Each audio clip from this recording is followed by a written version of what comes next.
हाय everyone, welcome back. Topic number 2.1 कर लेता हूँ। This leads to no confidence motion.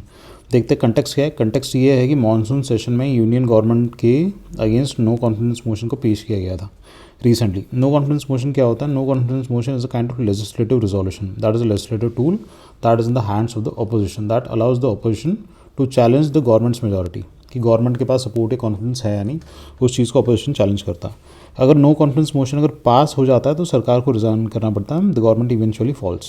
ठीक है, तो ये मेन टेक अवे है नो कॉन्फिडेंस मोशन का। नो कॉन्फिडेंस मोशन जो होता है ना, वो सिर्फ लोकसभा में ही इंट्रोड्यूस होता है। यूनियन लेवल पे सिर्फ लोकसभा में होता है, राज्यसभा में नहीं होता। अभी कॉन्स्टिट्यूशनल आर्टिकल्स जो है which are relating to the business and Lok Sabha कुछ दे रखे हैं, उसे देख लेते हैं। सबसे पहला देखो, आर्टिकल 75 की बात कर रखी है। 75 अंडर क्लॉज 3 इसके अंदर क्या बोल रखा है? जो काउंसिल ऑफ मिनिस्टर्स है that is collectively responsible to the Lok Sabha.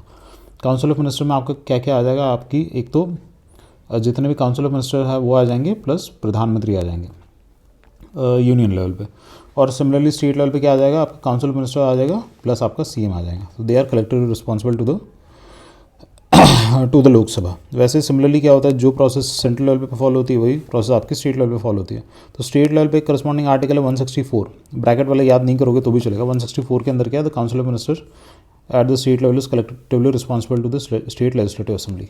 ठीक है, आगे क्या दे रखा है यहाँ पे? रूल नंबर 198 आपका, ये इतना स्पेसिफिकली रूल याद करने की ज़रूरत नहीं है।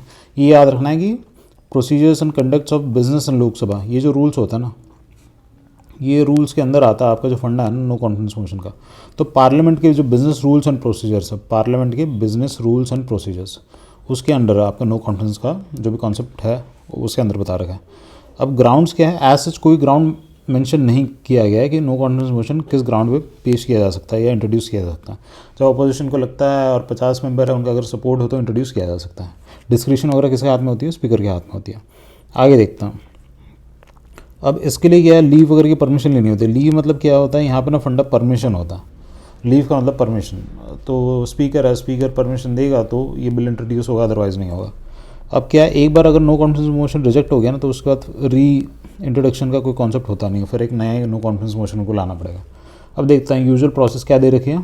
यूजुअल प्रोसेस ये दे रखी है कि लोकसभा में या फिर स्टेट लेजिस्लेटिव असेंबली में पहले कोई बताएगा कि हमें नो कॉन्फिडेंस मोशन इंट्रोड्यूस करना है। उसके बाद जो स्पीकर है, स्पीकर वो जो एप्लीकेशन है उसको मतलब प्रोसेस करेगा, समझेगा कि उसको करना है नहीं करना, इंट्रोड्यूस करना है नहीं करना। आगे क्या है? फिर उसके लिए परमिशन देगा। जो लीव है ना उसे परमिशन कहता है। आगे क्या है? उसके बाद स्पीकर पूछता है कि कितने लोग हैं भाई जो इसको सपोर्ट कर रहा। ठीक है, अगर 50 लोग हैं उस चीज़ को सपोर्ट कर रहा तो नो कॉन्फिडेंस मोशन को इंट्रोड्यूस किया जाता है, अदरवाइज़ नहीं किया जाता। आगे क्या है? The motion is then taken up for discussion. उसके बाद उस चीज़ पर डिस्कशन होता है और 10 दिन के अंदर पूरा उसका मतलब जो भी काम है वो कर लेता हूँ उस चीज़ पर। ठीक है, तो अच्छा ख़त्म ही हो गया क्या? इतना ही था? हाँ, तो बस इतना सा no confidence motion. Takeaways क्या है अपने?